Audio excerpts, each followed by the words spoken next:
going on, everybody? It's Mr. Do It All, and today I'm gonna bring you this series of an NFL preview for 2017-2018 season. I'm a big time NFL fan, and I'm gonna try to do 2 teams a day.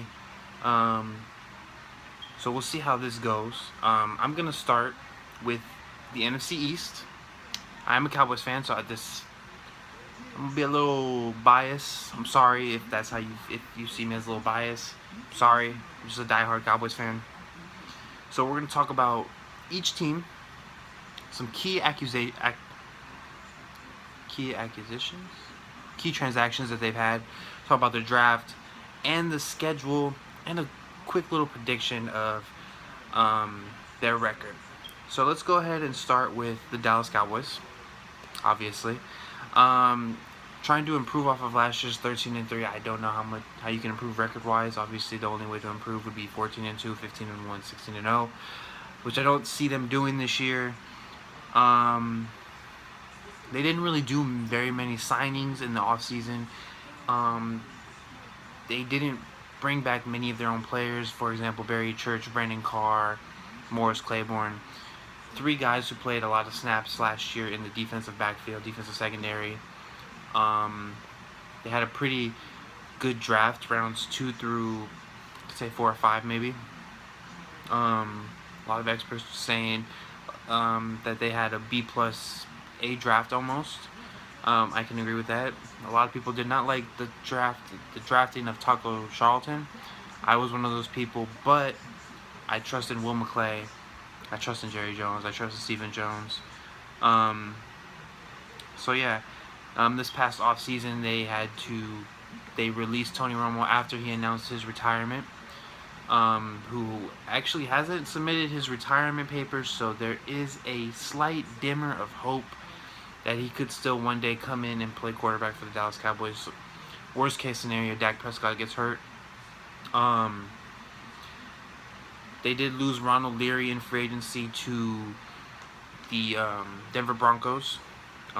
He was huge in the run game. He's a big mauler up front. I'm glad to see he got paid, because he was not gonna get paid on this team with already having the need to pay Zach Martin this coming off season, and they've just paid Travis Frederick and Tyron Smith, and they just gave Lyle Collins a 2-year extension. But they moved him to right tackle after he had played his rookie season and 3 games last year at left guard. But yeah, I would say that they improved their defensive secondary with the drafting of Chidobe Awuzie, Jordan Lewis, Xavier Woods, and bringing in Nolan Carroll. I mean, they have a lot of guys that can play in the defensive secondary. They're going to be rotating guys. They have one of the most versatile free safeties in Byron Jones. So we'll see how that goes on the defensive side. They are very... Rod Marinelli teaches bend but don't break. Still can't really get to the quarterback, but they have a lot of guys that they are depending on for potential upside. Charles Tapper, who didn't play last year. David Irvin, who got suspended for 4 games. Malik Collins, Tyrone Crawford, Taco. You know, they're going to rotate 8 to 10 guys a game on defense. They also have Jalen Smith possibly playing his first season, coming off of one of the nastiest knee injuries ever, probably. But we'll see how that goes. You got Sean Lee at right outside linebacker, probably one of the best outside linebackers in the game. And their defensive backfield, if the guys up front can get to the quarterback, they have a chance. And on the offensive side of the ball, you have probably the best offensive line in football. They did lose Doug Free to retirement this past offseason, who was probably their unsung leader on the offensive line. And you bring in, on your receiving core, you bring in Ryan Switzer, another Cole Beasley shifty type of guy who can play in the slot. You have Des Bryant on the outside. You brought back Terrence Williams on a team-friendly 4-year, $16 million deal. Yeah, I mean, you still have Jason Witten, one of the best tight ends in the game, who has lost a step in speed, but he was never going to burn you with his speed. He just makes those catches over the middle, those tough catches. Very reliable hands. And in the backfield, you have Ezekiel Elliott, Still unknown what's going to happen with his possible off-field struggles. You have Darren McFadden, Alfred Morris, and it looks like Rod Smith is in the mix right there. So we'll see how that goes. You have Keith Smith as a fullback, very soft hands, tough guy. Funny thing about Rod Smith and Keith Smith, I believe that they both started out playing linebackers, and now they're playing on the offensive side of the ball. And at quarterback, you have Dak Prescott leading the way for them, who had probably one of the most remarkable rookie seasons in NFL history. Him and Zeke both. The Dallas Cowboys will be relying on both of those guys. Now going over their schedule a little bit here. Sorry, going on the iPad right here. Start the season against the Giants at home. That's a toss-up game. I'm going to do toss-up games. I'm going to do win-loss games. So, toss-up games can go either way. I think that they can beat Denver in Denver. And I think that they can beat Arizona in Arizona.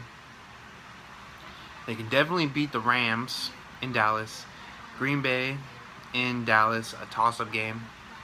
Then they hit their bye week at week 6. Go to San Francisco where they played last year. I think they'll win that game. At Washington, I think they can beat them at Washington. Kansas City's a toss-up game. Atlanta, I think that they'll lose against Atlanta because it's in Atlanta. I think they'll beat Philadelphia in Dallas. They'll beat the Chargers in San Diego. I think that they could beat Washington in Dallas. I think that's a Thanksgiving game. No, it's not. The Chargers game is Thanksgiving. Then they play in New York. I think that they'll probably lose that game. In Oakland, that's going to be a toss-up game. I know there's a lot of Cowboy fans in California, so that field could be 50-50. Versus Seattle, I think that they could beat Seattle. They've done it before. And I think they'll lose Week 17 in Philadelphia. I think by that time, that'll give them... I see them going 11-5, 10-6 maybe. Winning the division or wild card berth. You know, obviously that's assuming that they stay healthy. Zeke doesn't get suspended. They don't have any injuries, things like that. Any costly play. Obviously, this also includes Dak Prescott not taking a step back or having a sophomore slump, but improving from year 1 to year 2. So we'll see. I mean, they have the offensive pieces to get better. So we'll see from there. I'll just about do it. I don't see how much more what they can do. Maybe in the next year's draft, they address more of the defensive line. Try to find that war daddy that Jerry wants. But yeah. Next, I'm going to do the New York Giants, who I think will finish right there with Dallas, 1-2 in the division. Make sure to check that out. Make sure to hit that subscribe button. I'm going to be doing these every day. I'm going to try to do them every day. Make sure to check them out. Make sure to hit that like button. Make sure to hit that subscribe button for all your sports previews, for NFL previews for this coming season. Thanks, guys. I'm out of here.